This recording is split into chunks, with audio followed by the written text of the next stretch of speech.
Nagluluto ng sopa si Lola. Oo, madalas kami yung sopas.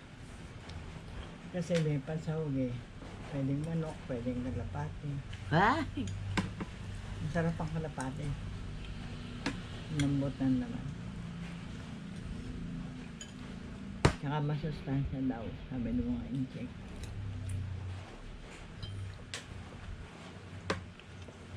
Hindi ko alam sino binabantay ako sa ospital. Ang dami kong si Chinese General. Ang dami ko nakakasabay doon sa kusina.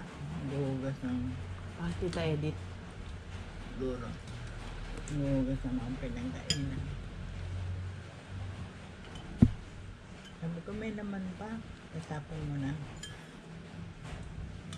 Kasi hindi na makain nung may sakit, sabi. Hindi nila kinakain. Mga Chinese ang karamihan. Ano yung niluto mo? Sayang ang dami naman. Kalapati. Mabilis gumaling ang may sakit pag kalapati. Kasi malinis ang laman nila.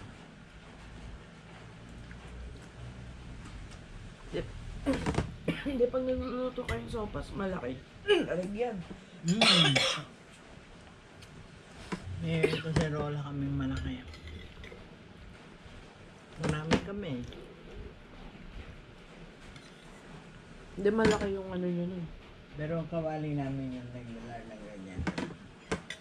Pero may malaki kaming kawali. Parang kung may handaan, may lulutuin.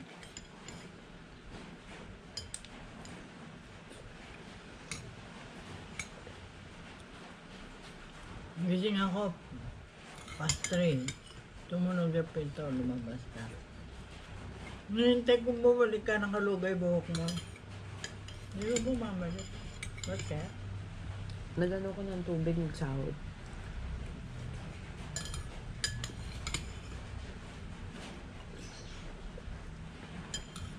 Eh, yung gatas nyo, hindi ba kayo napapanisan? Siyempre, magaganto kayo, may gatas. Latang maliit lang. Binibili lang.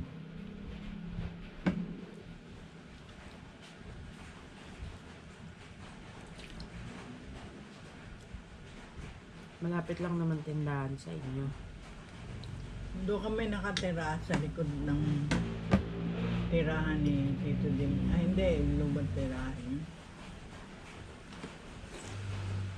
Katabi ng bahay namin, bahay ng magulang ni Tita Seti. Kasi sa likod nun, dun sila nakatira ni Tito Boy, ni Hindi. Malaking bahay yung paupahan. Isang kwarto yung upahan nila Tita Nin. Dito ang anak pa lang nun si Cynthia.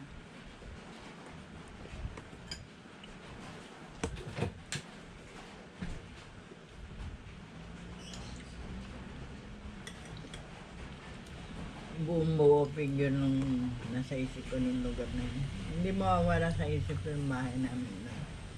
Para sa akin yun yung pinakamagandang bahay namin.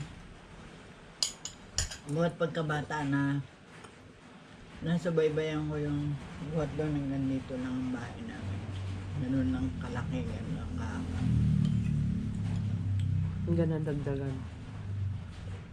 Nang binata si Tito Boy, Tito Ding. Hindi yung tayo ng kwarto dyan. Gumawa ng sariling kwarto si Lolo.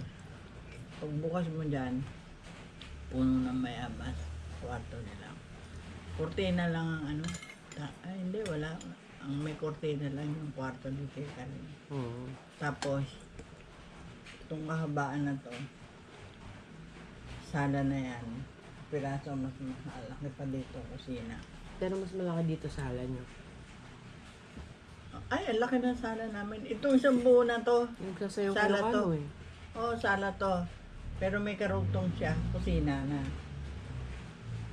Ito na yung karugtong na kusina. Malaki din kusina. Malaki yung kusina namin kasi ang haba ng... Oo, kasi lamesang mahaba eh. Oo, mesang hindi pwedeng maisip. Gawa lang nila sa atin. Tapos yung katabi, kwarto nila tatay ko.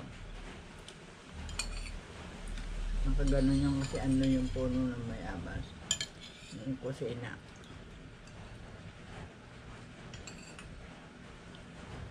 Mahangin sa loob. Mahangin kasi lahat ng kwarto, lalaki ng bintana. Yung bintana ng buo na yan kasama yung salamin sa taas. Walang pinto. Bintana yun sa sala. Yung bintana sa kusina, ganyan din. Mas mababa ng kaunti. Mas malaki. Kasi pag may iniaabot, hindi na pupunta sa pintuan. Kukunin na lang yung inaabot sa bintana.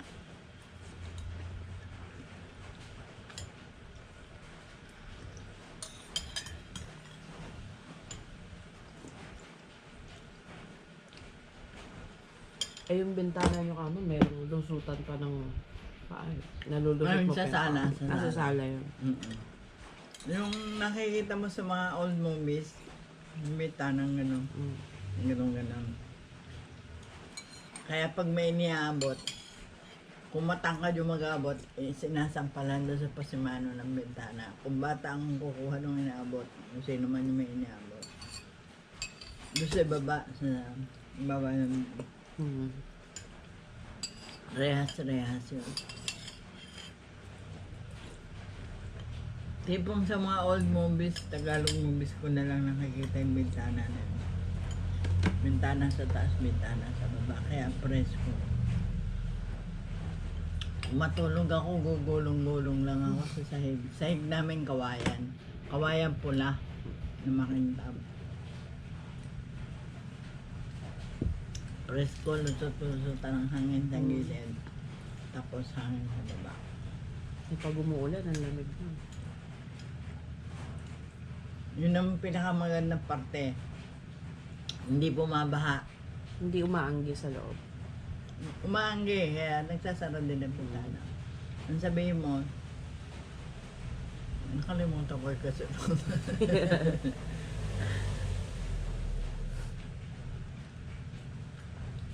Buhay na buhay sa isipan ko yun hanggang ngayon. Sabi mo, hindi bumabaha. Hindi bumabaha. Umuwi na, baka ba tumataas yung tubig. Yung bukong-bukong mo. Ayun yung tubig. Sarap na sarap kami na kaya pa. Lupa. Pero ang pino-pino. Ang sarap na paa. Lumulubog yung paa mong ganun. Yung lakad mo, yung lahat ng mga ng paa mo. Tsaka yung lupa pula. Mm. Maano no, healthy. Oo. Hindi naman clay. Hindi clay. Buhangin. Buhangin. Buhangin pula.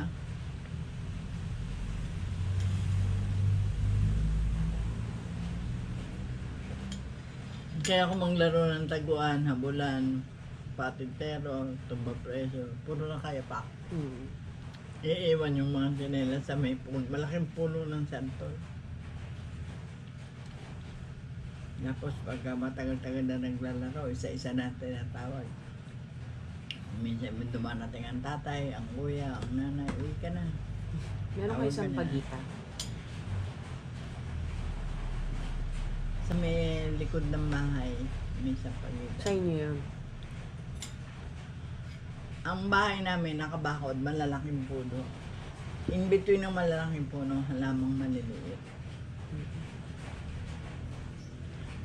Isang bagay lang pinanginayang ko, bakit ang bata ko pa nun, ba't ang liit ko pa nun? Ang mahal para pakunan mo ng litrato yung paligid mo. Mm. Andi dito lang lahat yung alaala sa utak ko ng walang litrato. Kaya ang bangunin kung may isang pagita kayo.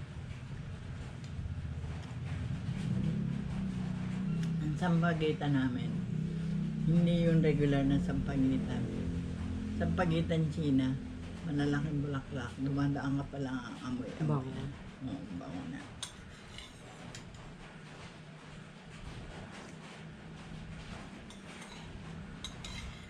Tapos doon sa may labahan, sa may harapan ng bintana, ng daanan ng tao. Nakabakod yung puno ng santol. Sa gitna yung puno ng duhat. Sarap. Duha. Ang taga-akyat si Tito Boy. Mm.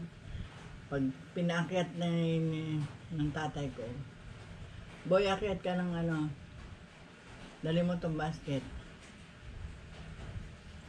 Aakyat yun, nakapulupot yung lubid sa taas.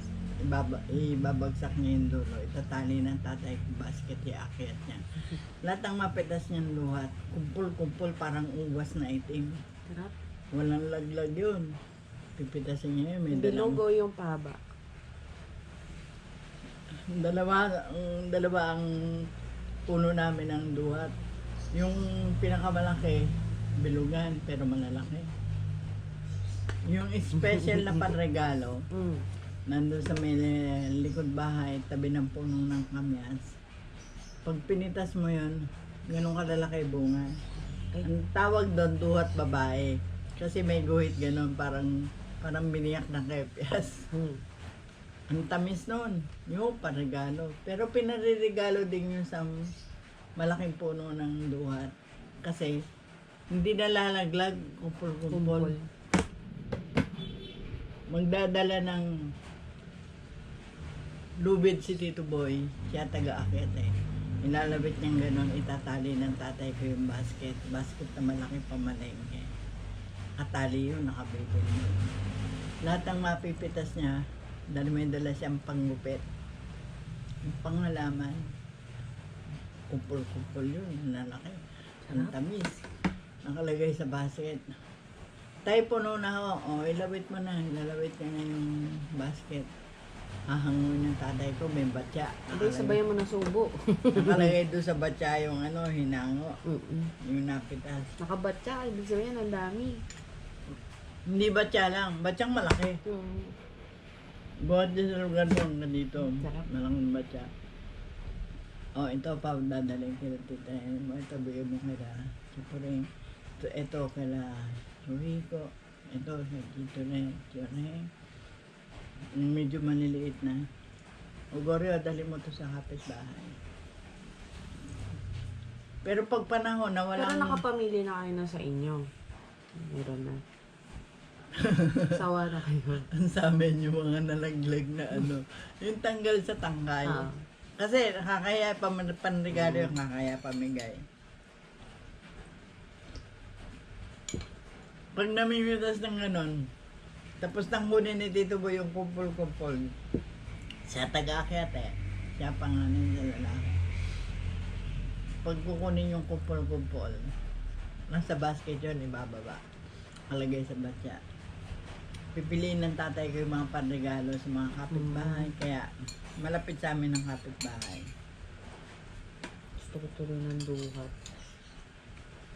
Ang tatamis nun. Sa likod bahay namin may duhat kami. Ang lalaki ng bunga. Ganun. Pero ang tawag duhat babae. Kasi mukhang kepes yung isang...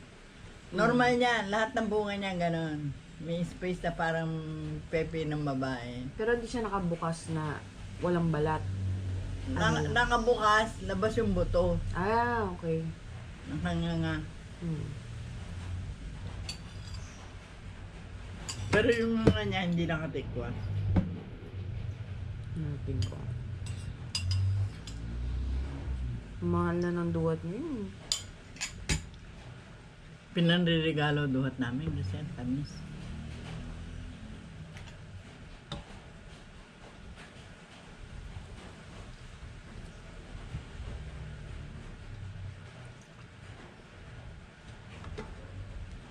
Siniguelas. At siniguelas wala kami, pero merong manghihingi ng duhat. Mm. Pupuntahin niyo ho yung anak niyo, Manggigo. Mamimitas naman kami ng siniguelas. Sa bahay, bakura naman nila. Trade. Ayan. Sarap ng duhat.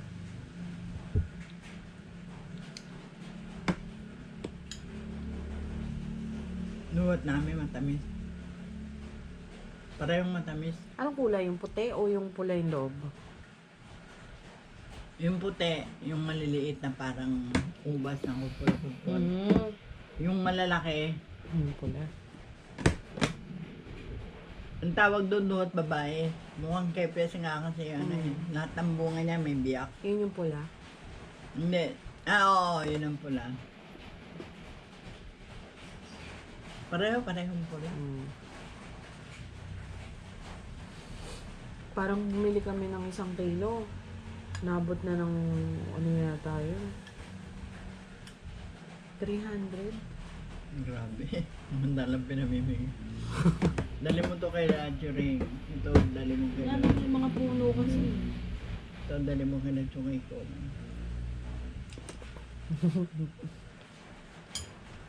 Pagkakain kami ng duhat, kanya-kanya kami ng tabo, nakaupo kami sa hagdanan. Kaya nakaupo kami sa hagdanan, ang buto, may lalagyan ng isang malaking planggana dyan. Doon may itching buto, walang magkakalat. Oh. Kasi makapulot na isang buto tatay ko.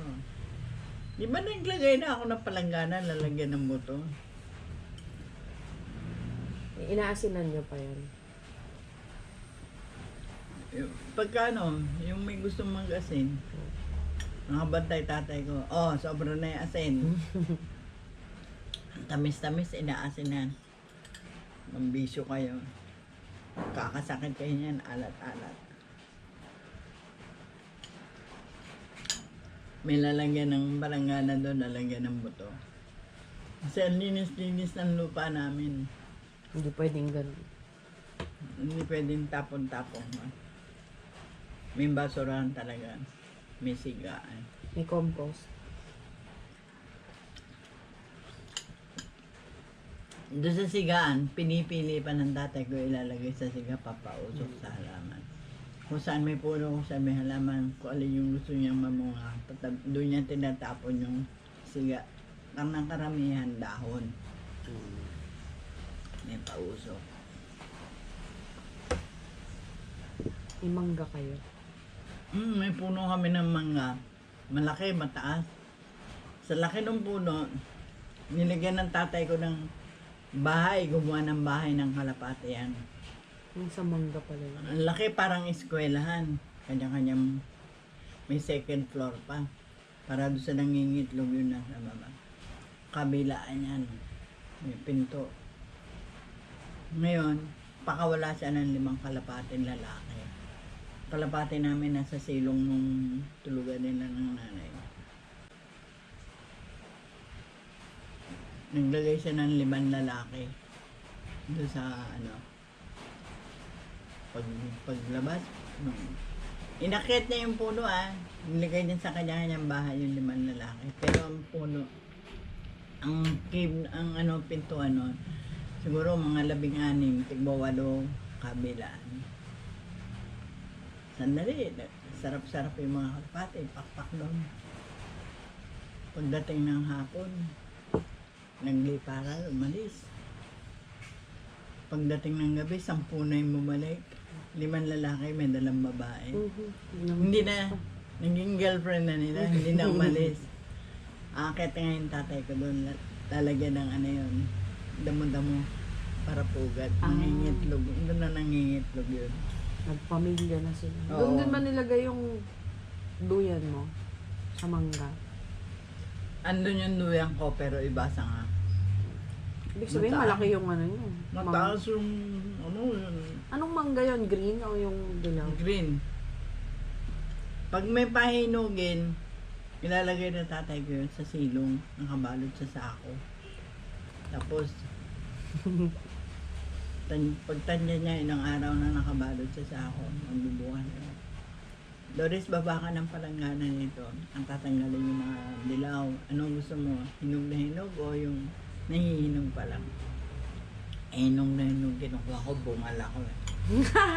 Bumalik kasi. Kakagating kong ganon. Walang ngipin yung gitna ko, walang ngipin yung gitna nito. 2 gilid lang may ngipin. Tatatawa tatay ko. Bigyan ng kutsara tong bata. Parang dinaanan ng ano ng kalsada yung tagiliran lang ang nakakain. Let mo pa rin nung bumalik ka. Ang bungi ko pangit. Ang masarap bibig ko, pwede ko ilabas yung dila ko. Kasi ganun sa taas, ganun sa baba. Andito lang yung ngipin. Nagbabagoong kayo. Na nagluluto. Ang nagluluto ng bagong, ang lola Tisha ko, yung nanay ni Lola Etang. Dinadala niya sa palengke. Pero bago dalhin sa palengke yun, Dadaan muna yun sa amin. Aakyat, kukuha na, lalagyan ng bagoong. Bibigyan sila lola po rin. Tsaka siya pupunta ng palengke. Madaling araw yun. Alas 3 ng umaga. Ay, ang aga. Maaga bili yan sa palengke. Yung palengke yung malapit sa city hall.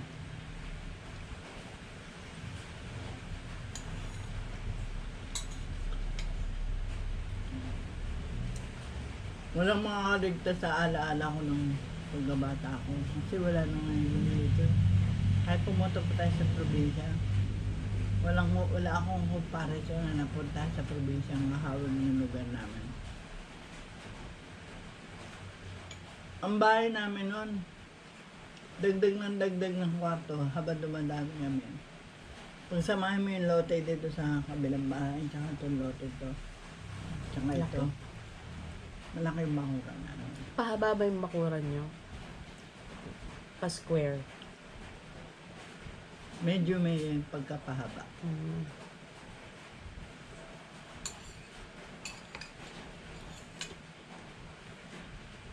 Kasi halos lahat ng prutas meron kami. Mangki ko pahingi nga akong santol. Aanin mo. Pansisigang mo. O, doon ka kumuha. Santol, pinangsisigang. Kasi napakataas ang bulong ng mangga. Hindi mo pwede sungkitin. Kailangan akyatin. Santol, pang sigang? Ano yun? Masarap din. Akala ko bayabas ang pinangsisigang. Meron naman nakakapamili sila. Pwede ho bayabas na lang. O sige, diyan ka sa baba. Minute nang ginawa yun. Mahabang. Parang di pa ako nakatikim ng pinangsigang santol. Masarap din. Sa isda. Ano yan? Ganto kahaba.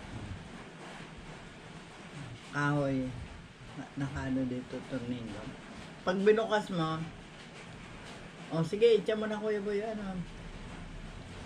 yung bibigay mo. Kaya itya na dito yung mga nakabuka yun. Net.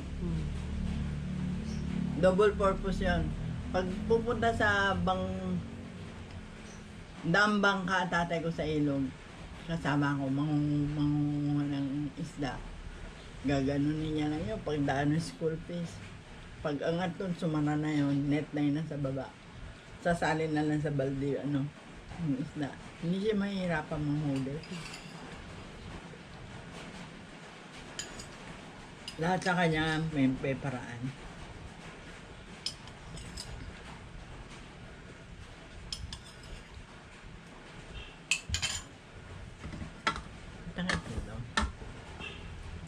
Ihiwalay ko ba?